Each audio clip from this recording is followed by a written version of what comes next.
안녕하세요. 여러분들의 행복한 노후 생활을 함께 고민하는 편안한 시니어입니다. 혹시 최근 들어 홀로 있는 막연한 시간들이 오히려 짐처럼 느껴지신 분 계신가요? 특히 친구들도 바빠지고 자녀들도 독립하면서 혼자만의 시간이 늘어납니다. 여러분이 지루함과 무료함 속에서 벗어나 진정으로 행복한 노후를 보내기 위해서 어떤 취미 생활을 시작해야 할까요? 이 시간을 어떻게 활용하느냐에 따라 인생 후반부가 더욱 풍요로워질 수 있습니다. 오늘은 그런 고민을 덜어드릴 수 있는 취미생활 3가지를 소개해 드리려고 합니다. 오늘 소개해 드릴 3가지 취미는 쉽게 접근할 수 있고 마음의 안정을 가져다 줄 수 있는 활동들입니다. 자, 그럼 첫 번째 취미부터 소개해 드리겠습니다. 일기쓰기입니다. 일기쓰기는 단순히 하루를 기록하는 것 이상의 의미를 가집니다. 일기를 쓰면서 하루를 되돌아보고 그날의 감정을 정리하다 보면 마음이 정돈되는 느낌을 받을 수 있습니다. 특별한 도구나 비용이 들지 않아 쉽게 시작할 수 있는 취미입니다. 김영호 씨는 젊은 시절 회사에서 바쁘게 일하며 하루하루가 쏜살같이 지나갔습니다. 그러나 은퇴 후 갑자기 찾아온 자유시간은 오히려 그에게 큰 짐처럼 느껴졌습니다. 친구들과의 만남도 줄어들고 자녀들도 독립해 자신만의 시간을 보내게 되자 그는 점점 외로움을 느꼈습니다. 어느 날 영호 씨는 우연히 서랍 속에 있던 옛날 일기장을 발견하게 되었습니다. 그 일기장에는 30년 전 막 사회생활을 시작할 때의 설렘과 고민 그리고 소소한 일상들이 적혀 있었습니다. 그 시절의 자신을 떠올리며 영호 씨는 문득 일기 쓰기의 소중함을 깨닫게 되었습니다. 그리고 다시 일기를 써보기로 결심했습니다. 처음에는 매일 무엇을 써야 할지 막막했습니다. 그러나 하루하루 일상의 작은 일들을 기록하기 시작하면서 그는 점점 자신만의 리듬을 찾게 되었습니다. 일기를 쓰면서 그는 하루를 되돌아보고 그날의 감정을 정리할 수 있었습니다. 특히 매일의 작은 성취나 감사를 기록하면 삶의 질이 높아지는 것을 느낄 수 있었습니다. 일기를 쓰기 시작한 지 몇 달이 지난 어느 날 영호 씨는 우연히 오래된 친구를 만나게 되었습니다. 그 친구는 오랜만에 만난 영호 씨가 예전보다 훨씬 밝아 보인다고 말했습니다. 영호 씨는 일기 쓰기를 통해 마음의 안정을 찾고 자신을 돌아보는 시간이 많아졌다고 이야기했습니다. 친구는 그런 영호 씨의 변화에 놀라며 자신도 일기를 써보기로 결심했습니다. 그러나 일기 쓰기가 모든 문제를 해결해 준 것은 아니었습니다. 어느 날 영호 씨는 일기장에 적힌 자신의 고민을 보면서 눈물을 흘렸습니다. 그동안 말하지 못한 속마음과 외로움이 쏟아져 나왔기 때문입니다. 하지만 그는 그 눈물이 치유의 과정임을 알았습니다. 자신의 감정을 솔직히 마주하고 글로 적으면서 그는 점점 더 큰 위로를 받게 되었습니다. 그러던 중 영호 씨는 일기 쓰기를 통해 새로운 목표를 발견하게 되었습니다. 자신의 일기를 책으로 엮어보겠다는 꿈이 생긴 것입니다. 그는 일기를 통해 자신이 얼마나 성장했는지 그리고 얼마나 많은 것을 배우고 경험했는지를 깨달았습니다. 이를 다른 사람들과 나누고 싶다는 생각에 영호 씨는 일기 쓰기를 멈추지 않고 계속 이어나갔습니다. 그 결과 영호 씨는 자신만의 일기책을 출판하게 되었습니다. 그의 일기는 다른 사람들에게도 큰 감동과 영감을 주었습니다. 일기를 통해 자신을 돌아보고 삶의 가치를 찾을 수 있다는 것을 많은 사람들에게 전할 수 있었던 것입니다. 영호 씨의 일기는 단순한 기록을 넘어 인생의 중요한 순간들을 담은 소중한 보물이 되었습니다.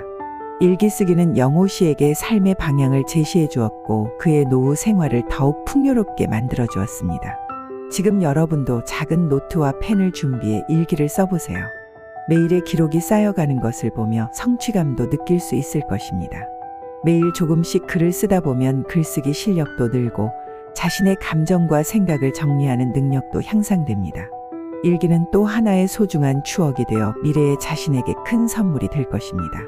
일기를 통해 자신만의 이야기를 만들어 나가며 여러분의 노후 생활도 더욱 행복하고 의미 있게 보내시길 바랍니다. 다음은 명상과 요가입니다. 명상과 요가는 몸과 마음의 건강을 동시에 챙길 수 있는 훌륭한 활동입니다.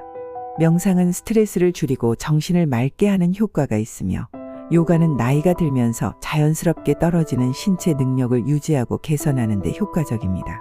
하루 10분만 투자해도 큰 변화를 느낄 수 있습니다. 매일 규칙적으로 명상과 요가를 하면서 신체와 마음의 균형을 맞추어 보세요. 유튜브에 명상이라고 검색하면 다양한 동영상이 나와서 시작하기도 쉽습니다. 이정희 씨는 최근 건강 문제로 인해 일상생활에 많은 변화가 생겨 적응하기 힘들어했습니다. 젊은 시절 그녀는 정원 가꾸기와 여행을 즐기며 활기찬 시간을 보냈지만 이제는 건강이 예전 같지 않아 활동에 제약이 많아졌습니다. 취미로 삼았던 정원 가꾸기도 예전처럼 할 수 없게 되고 즐겨 찾던 여행도 더 이상 쉽지 않아졌습니다. 이웃들과의 소소한 대화와 동네 산책이 그녀의 일상이 되었지만 건강 문제로 인해 자유롭게 움직일 수 없다는 현실이 점점 그녀를 외롭게 만들었습니다. 매일 반복되는 병원 방문과 치료 속에서 그녀는 예전의 활기찬 생활을 그리워하며 마음 한구석에 깊은 공허함을 느끼게 되었습니다. 그러던 어느 날 동네 주민센터에서 무료 요가 수업이 열린다는 소식을 들었습니다. 정희 씨는 호기심 반, 기대 반으로 요가 수업에 참여하게 되었습니다. 처음에는 몸이 뻣뻣해 동작을 따라하기 어려웠지만 강사의 친절한 지도와 함께 천천히 몸을 풀어가면서 조금씩 요가의 매력에 빠져들기 시작했습니다. 명상과 요가는 단순한 운동을 넘어 마음의 평화를 찾는 시간이 되었습니다. 정희 씨는 요가 수업을 통해 신체의 유연성을 되찾고 마음의 안정을 찾을 수 있었습니다. 특히 명상을 하면서 깊게 숨을 들이쉬고 내쉬는 과정에서 스트레스가 해소되고 정신이 맑아지는 것을 느꼈습니다.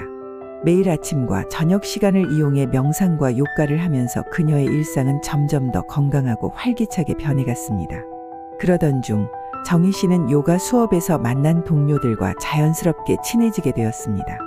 함께 수업을 듣고 서로의 일상을 이야기하며 그녀는 새로운 사회적 관계를 맺게 되었습니다. 이런 만남은 그녀의 삶에 큰 활력을 불어넣어 주었고 더 이상 혼자가 아니라는 안도감을 주었습니다. 하지만 정희 씨의 변화를 시샘이라도 하듯 갑작스러운 건강 문제가 찾아왔습니다. 무릎 통증이 심해져 요가를 계속할 수 있을지 걱정이 되었습니다. 병원을 찾아가 진단을 받은 결과 다행히 큰 문제는 아니었지만 당분간은 무리하지 말라는 권고를 받았습니다.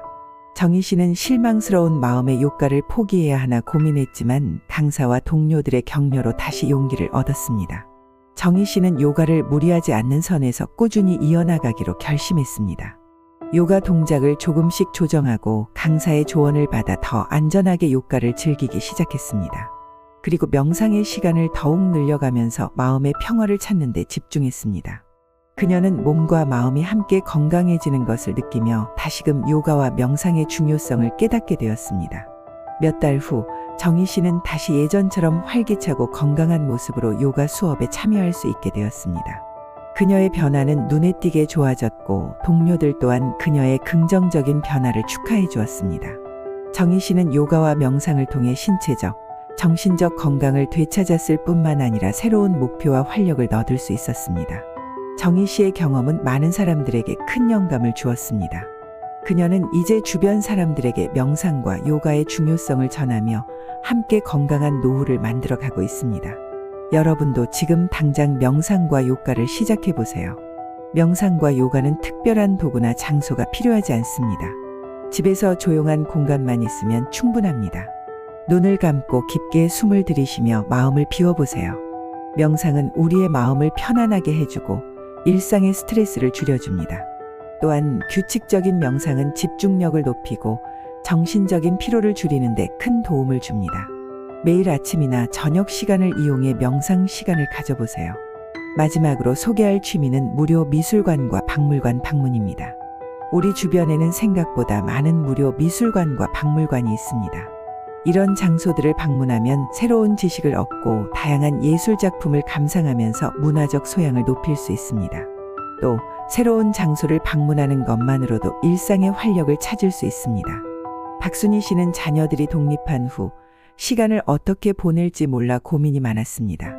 젊은 시절 그녀는 손재주가 좋아 여러 가지 공예품을 만들며 바쁜 시간을 보냈지만 이제는 더 이상 그 열정이 이어지지 않았습니다. 자녀들도 독립해 각자의 가정을 꾸리며 떠난 후 순희 씨는 점점 외로움과 공허함을 느끼기 시작했습니다. 새롭게 무언가를 시작해 보려 했지만 어디서부터 시작해야 할지 몰라 막막하기만 했습니다. 어느 날 동네 도서관에 들렀다가 우연히 무료 미술관과 박물관 방문 프로그램이 있다는 소식을 듣게 되었습니다. 순희 씨는 호기심에 그 프로그램에 참여하기로 결심했습니다. 첫 방문은 지역의 작은 미술관이었습니다. 순희 씨는 미술관에 들어서자마자 눈앞에 펼쳐진 아름다운 작품들의 감탄을 금치 못했습니다. 작품 하나하나를 감상하면서 그녀는 오랜만에 느껴보는 감동과 설렘을 경험하게 되었습니다. 그 후로 순희 씨는 주기적으로 미술관과 박물관을 방문하기 시작했습니다. 다양한 전시회와 문화 행사에 참여하면서 그녀의 삶은 점점 더 풍요로워졌습니다. 미술 작품을 감상하는 것뿐만 아니라 그 작품에 담긴 이야기와 역사를 배우는 것도 큰 즐거움이었습니다. 특히 박물관에서 진행되는 특별 전시회는 순희 씨에게 새로운 지식을 얻는 기회를 제공해 주었습니다. 그러던 어느 날 순희 씨는 미술관에서 한 남성을 만나게 되었습니다. 그 남성은 미술작가로 자신의 작품을 전시하러 온 사람이었습니다. 두 사람은 작품에 대한 이야기를 나누며 자연스럽게 친해지게 되었습니다. 그 남성은 순희 씨에게 미술에 대한 다양한 이야기와 조언을 해주며 그녀의 관심을 더욱 키워주었습니다. 하지만 순희 씨의 즐거움은 오래가지 않았습니다. 어느 날 미술관 방문을 준비하던 중 그 남성 작가가 갑작스럽게 전시를 중단했다는 소식을 듣게 되었습니다.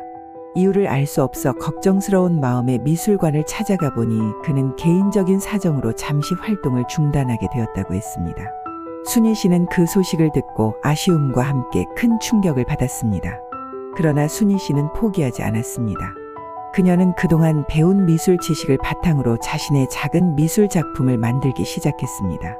그리고 미술관에서 알게 된 다른 사람들과 함께 작은 미술 동아리를 결성해 작품을 공유하고 서로의 작품을 감상하며 격려하는 시간을 가지게 되었습니다. 이는 그녀에게 큰 위로와 힘이 되었습니다. 몇 달 후 순희 씨는 미술관에서 다시 한번 그 남성 작가를 만나게 되었습니다. 그는 다시 전시를 시작하게 되었다며 순희 씨를 초대했습니다. 두 사람은 오랜만에 재회하며 서로의 안부를 나누고 미술에 대한 깊은 대화를 나누었습니다. 순희 씨는 자신의 작은 미술 작품을 보여주며 그동안의 변화와 성장을 이야기했습니다. 그 남성 작가는 순희 씨의 열정과 노력을 칭찬하며 앞으로도 계속해서 미술을 즐기길 바란다고 말했습니다. 순희 씨는 미술관과 박물관 방문을 통해 새로운 취미와 목표를 찾게 되었고 그 과정에서 많은 사람들과의 소중한 인연을 맺게 되었습니다. 그녀의 이야기는 주변 사람들에게 큰 영감을 주었고 미술을 통해 삶의 풍요로움을 찾는 계기가 되었습니다. 여러분도 지금 당장 무료 미술관과 박물관을 방문해 보세요. 이런 장소를 방문하면서 가벼운 산책도 함께 할 수 있어 건강에도 좋습니다. 주말이나 휴일을 이용해 가까운 미술관이나 박물관을 찾아보세요. 미술관과 박물관 방문은 새로운 사람들과의 만남의 기회도 제공합니다. 여러분 어떠셨나요? 오늘 소개해드린 3가지 취미생활, 일기쓰기, 명상과 요가, 무료 미술관과 박물관 방문을 통해 여러분의 노후 생활이 더욱 풍요로워지기를 바랍니다. 지금 당장 시작해보세요. 간단한 일기장과 펜, 편안한 요가 매트, 그리고 미술관 정보만 있으면 충분합니다. 앞으로도 유익한 정보로 찾아뵐 것을 약속드리며 여러분의 행복한 노후를 응원합니다. 오늘의 영상이 도움이 되셨다면 좋아요와 구독, 알림 설정 부탁드립니다. 여러분의 관심과 사랑이 큰 힘이 됩니다. 그럼 다음 시간에 또 뵙겠습니다. 감사합니다.